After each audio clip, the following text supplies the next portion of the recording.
Good afternoon. It's afternoon here. Welcome again to Mary's Field. This is Bill Pfeiffer speaking. I'm at sixes and sevens today. I have so many, I feel like a kid in a candy factory. I have so many things that I'd really like to share, but today I just wasn't quite sure. I spent an hour and a half praying, and most of it was filled with distractions, and I just had a really hard time today. But one of the things that came to my mind was a saying printed on the gate entrance to St. Paul's Academy or school in London. This was established, I think it was around 1534, so this is an old institution. And the words there are in Latin: disce, outdoce, outdiscede. Teach, or learn, or leave. It's actually learn or teach or leave. Disce, outdoce, outdiscede. And what impressed me was the firmness of those words. I mean, when you came there, you either learned or you taught or you left. It might not be a bad kind of words to put over all of our secondary schools and colleges today. Disce, outdoce, outdiscede. Either learn or teach or leave, and make sure that you're doing the right thing. There's a firmness about that whole kind of thing that kind of really impresses me. And it led me to thinking about a few other things.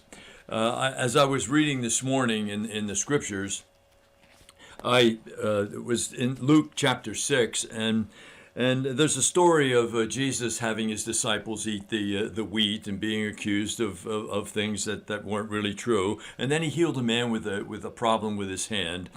And then the Pharisee said, we got to do something about getting rid of this guy somehow. But then the next words are, then he went out to the mountain to pray, spending the night in communion with God. Can you imagine that? After all of that, he went out and he spent the night in communion with God. And why? Because then after he had prayed the whole night, he invited all of his disciples up, and that's the time that he chooses his 12 apostles. So he prepared himself to do all of that important thing in his life, to choosing his apostles, by spending a whole night with his God, with his Father. And there's something in there that we just have to be able to hold on to. And it was after that he gives all of the hard sayings. We like the sweet sayings about love and so on. But the rest of that chapter is filled with hard things, To you who hear me, I say, love your enemies, do good to those who hate you. Why look at the speck in your brother's eye when you miss the plank in your own? Be compassionate like your Father is compassionate. Do the good things to other people that aren't always easy. A good tree produces good fruit, and so on. All of those words. So we need to be firm about things. My son and daughter-in-law gave me a book for Easter called The Road of Hope. It's a book written by Francis Xavier, and I don't know how to pronounce his Vietnamese name, Nguyen Van Thuan, I think. But he was in prison for 9 years because he was the Archbishop of Vietnam. And whenever you find people in prison who have really good spirits, good things always happen. And he would smuggle out somehow these thoughts to his people to keep them in hope and encourage them. And it's a book filled with wonderful things. I quickly opened the book and I found one of them. I couldn't find it again for this program, but it's in there somewhere. And the point of it was, we complain about the church. We say it's a problem with authority, it's a problem with organization, it's a problem with... He says, no, it's a problem with holiness. And he's right. He's right. What did Jesus do when he needed to do important things? He went to the mountain and he spent the whole night in prayer. And then he did the things.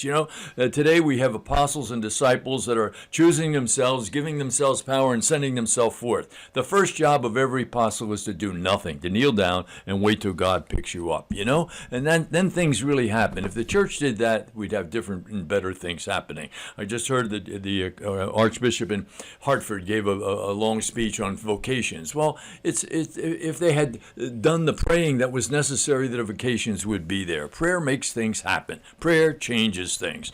There's a group that prays for abortions. All the problems. Everybody complains and complains. Well, these people decided to pray 40 days and 40 nights to do things. And what happens? They have 1 million people who are now participating, 19,000 churches, 16,000 lives were saved, 191 abortion workers quit, and abortion facilities closed 104. Why? Because they prayed. They went back to their power root. They went back to their roots, to the things that really make a difference.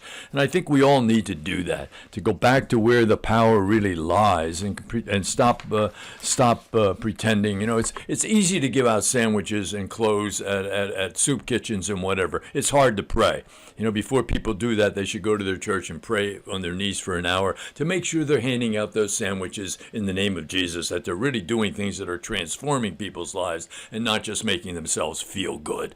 I don't know if that makes some sense, but I know it does to me, and we really need to do that. There's an old saying, dig the well before you become thirsty. Well, that's what we should have done. If you dig the well in prayer and so on, then things happen. I think rectory and parish houses, the bell and the telephone shouldn't ring till afternoon, because the people in there should be praying the rest of the morning in order to be able to come and to be able to share the things that produce real life and not just busyness. We're too busy about too many things that don't make genuine, effective, real change in people's lives.